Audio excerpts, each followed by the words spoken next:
Bienvenue à notre post-it. Est-ce que tu as déjà pensé combien c'est difficile le travail de Dieu?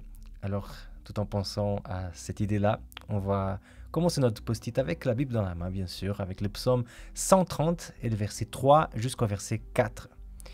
Il nous dit comme ça le texte. « Si tu prenais garde aux fautes, Seigneur, Seigneur, qui pourrait tenir debout?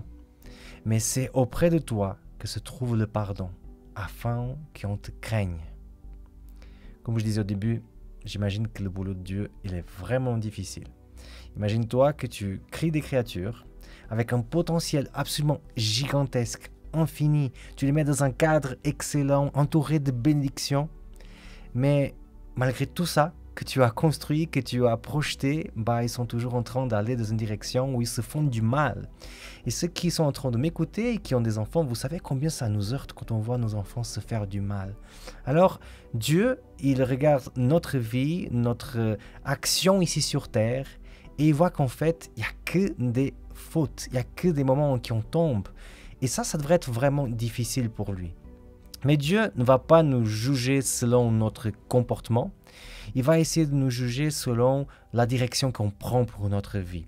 Et ça, c'est vraiment impressionnant. C'est pour ça que le texte ne dit pas juste que si tu prenais garde aux fautes, alors il y aurait des grands problèmes. Non, le texte dit que si tu prenais garde aux fautes, ça serait vraiment compliqué pour nous. Mais Dieu a trouvé une solution pour ces fautes qui viennent tout le temps dans notre tête, dans notre vie, dans nos actions. Et la solution de Dieu, elle est en fait dans le pardon. Dieu, il a créé justement ce pardon pour qu'on puisse se remettre à zéro et tenir debout devant lui. Parce que s'il n'y avait pas ce moyen de trouver du pardon avec lui, ce serait vraiment compliqué pour nous.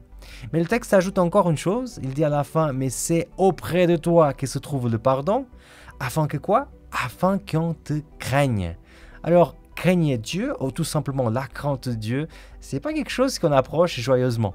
On pense que c'est difficile, c'est le langage biblique compliqué.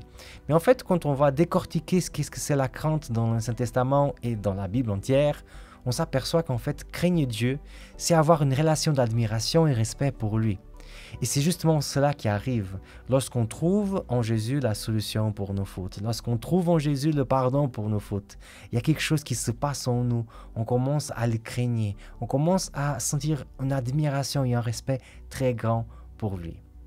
Où est-ce que tu te trouves aujourd'hui? Est-ce que tu es en train de tomber et tu as besoin d'une solution?